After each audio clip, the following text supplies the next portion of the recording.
Over the last few months, Ketlin began to suspect that her husband was spending too much time online, especially during the night. Initially, her thoughts leaned towards the possibility of infidelity on Gilberto's part, but over time, this notion seemed less and less likely to her. One day, it so happened that the young man's computer broke down, and he turned to his wife, asking to borrow her laptop. Ketlin decided to take advantage of the opportunity and check her suspicions. She could no longer contain her emotions and wanted to find out as soon as possible what exactly Gilberto was up to. Before handing over her laptop to her husband, she installed a tracking program on it. However, Ketlin could not even imagine what she would discover. Gilberto's web search history shocked her. It turned out that the man was interested in things like cooking dishes from human flesh, human trafficking, and illegal imprisonment. In addition, Ketlin found hundreds of images depicting torture and against women. But that wasn't all. She also learned that Gilberto was a member of an extremely controversial internet forum dedicated to a specific form of fetishism, as well as discussions of attacks on women and cannibalism. On this forum, Ketlin's husband was known under a pseudonym that could be translated as Hunter of Female Flesh. While spending time there, Gilberto regularly communicated with other men who shared his interests. For the most part, their conversations revolved around a single topic: the abduction and murder of women with the subsequent consumption of their remains. In one of the recent discussions, the men fantasized about simultaneously torturing 3 different women. They believed that this would intensify their fear. One of the victims was planned to be burned alive, while the other 2 were to be impaled on a spit and roasted over an open fire, taking short breaks to prolong their agony. But perhaps the most horrific desire or fantasy of these men was the actual eating of women. They could spend hours sharing their gruesome fascinations with each other and discussing how to bring them to life. It is noteworthy that many of the women on the list of potential victims were acquainted with Gilberto. He had even visited one of them just a few days before his wife discovered these messages. He and his friends discussed how they would kidnap this woman, throw a party for themselves, and savor every piece of her body. It is important to note that, using his official position, the man gained access to the police database and thus learned all the necessary information about his potential victims. But perhaps what shocked Ketlin herself the most was that her husband discussed with other men what he would do to her. During this conversation, Gilberto said that he would first tie her legs to prevent escape. Then he would gag her mouth so that she could not call for help, and then he planned to slit her throat, relishing the sight of her blood slowly flowing out. In one of the messages, Gilberto also wrote that he likes to watch Ketlin while she sleeps, because she doesn't even suspect that her days are numbered. One of the participants in this discussion even asked the man if he was going to eat his wife afterwards, to which he replied that her flesh must be very tasty. After reading all these conversations, Ketlin took her daughter, fled the house, and hid at her parents' place. Having told them about what she had learned, they immediately contacted the FBI. Soon, a group of agents met with Ketlin, and she provided them with access to her laptop. As a result, the agents received confirmation that a group of men was planning to kill women and then consume their remains as food. Details emerged about exactly how these men were going to carry out the abductions and who was on the list of their potential victims. It also turned out that Gilberto already had the addresses and phone numbers of most of these women. In this regard, at the end of October 2012, after all the necessary information was gathered, 28-year-old Gilberto Valle was arrested. According to the data presented in the official indictment, the young man's computer contained a dossier on more than 100 women. In fact, it contained not only their names and addresses but also some other personal information. Shortly after the start of a large-scale investigation, at least 10 women from the list were interviewed by the investigators, and all of them confirmed that they personally knew Gilberto. And although it all began with his morbid fantasies, in reality, the young man took several quite real steps to bring them to life. For example, he had been watching potential victims for a long time to hone his plan to perfection. In one of the numerous messages intercepted by FBI agents, Gilberto was communicating with his alleged accomplice. The latter inquired about how his lunch had gone, and the young man replied that everything had been successful. It was assumed that this referred to a possible meeting between Gilberto and his longtime acquaintance, whom he had known for 4 years. According to his own words, he had fantasized about eating her from the very moment of their acquaintance. It later became known that this meeting had indeed taken place. Moreover, the young man had gone to it together with his wife Ketlin, because after a long break in communication, this girl could not even imagine that Gilberto did not actually have warm feelings for her, but only wanted to take her life and feast on her flesh.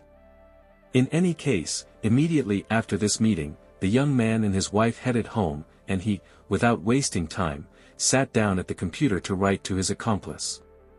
Gilberto admitted that he had barely restrained himself during the meeting, constantly thinking about how to kidnap the woman. His interlocutor, developing this topic, inquired about the size of Gilberto's oven, to which he replied that it was spacious enough to fit one of the potential victims. It seems that such conversations were to Gilberto's liking, and he continued to fantasize about how he would turn on the oven and fry one of his victims over a slow fire, savoring every moment. Undoubtedly, the FBI agents were shocked by these conversations, and they did not perceive them as any kind of game at all, since Gilberto had actually met with his possible victim. Moreover, he claimed that he was closer than ever to taking the next step. In addition, he was thoroughly preparing for the abduction, studying various methods of poisoning and immobilizing victims. He even had acquaintances who were ready to carry out the kidnapping for a reward. In particular, one of them agreed to kidnap any girl from Gilberto's list for only $5,000. In other words, as the investigation progressed, the investigators got the impression that Gilberto was striving to become a kind of expert in this field. At least his approach to selecting victims was already quite professional, as evidenced by his dossier, which contained information about potential victims, as well as objects and substances that could be needed during the abduction. Considering all this, Gilberto was not only kept in custody but also transferred to a solitary confinement cell. According to some reports, he was already facing life imprisonment without the possibility of parole. And this is not surprising because he was accused of conspiracy to kidnap people, as well as illegal access to confidential information. The prosecutor in this case emphasized that it was even more concerning because at the time of his detention, Gilberto Valle was an active police officer in New York and had sworn to serve society. However, shortly after his arrest, he was dismissed from the service, and his wife, along with their daughter, moved to Nevada. Meanwhile, the media discussed the fact that Gilberto Valle was not only a police officer but also a certified psychologist. As it became known, for a long time the young man had worked at a police station in Harlem. At the same time, Gilberto's colleagues and friends always considered him a decent guy. However, as we already know, at the beginning of June 2012, his wife Ketlin began to notice that after returning from work, instead of going to bed, he would spend hours sitting at the computer. According to the girl, there were nights when Gilberto did not go to bed at all, explaining it by insomnia. It was also known that on the aforementioned internet forum, the young man communicated with 24 men who had the same perverted fantasies as he did. However, most often he corresponded with several people, one of whom was a 23-year-old mechanic named Michael Van Hees. He was arrested a few days after Gilberto's arrest. It was believed that he could be an accomplice in a potential crime and even planned to kidnap his own sister. Michael's arrest, in turn, led to the detention of another person named Robert Christopher Ashe.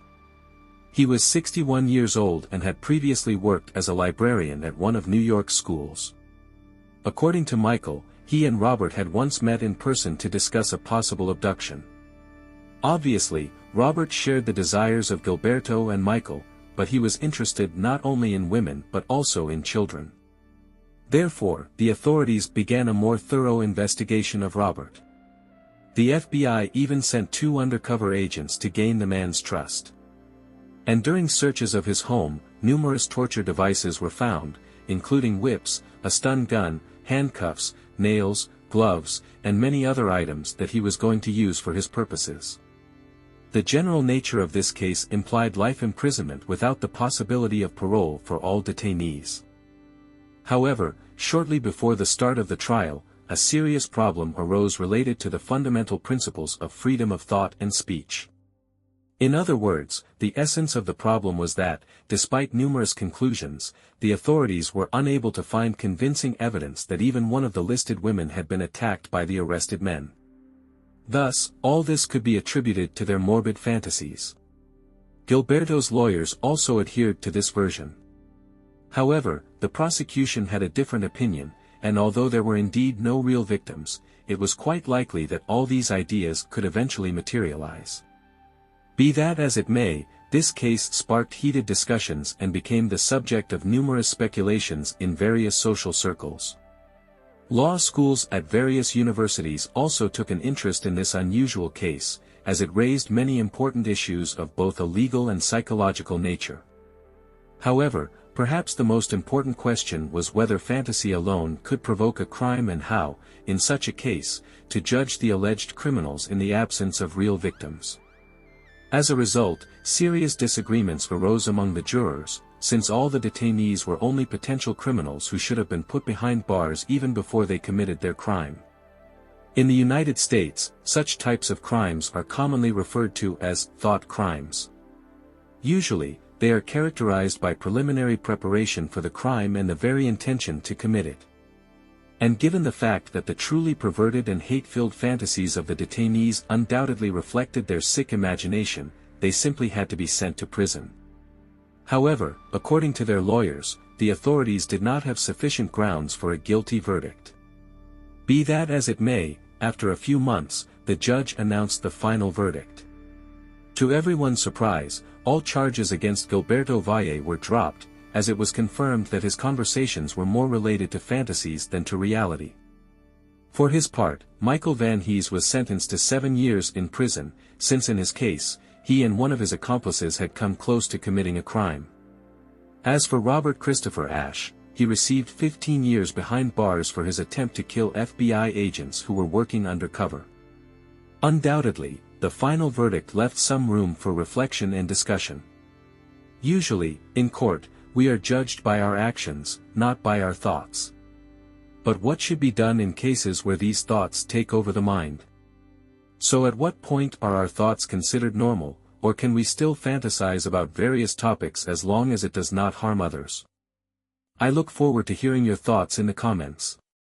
Don't forget to subscribe to the channel and hit the like button. Until next time, friends.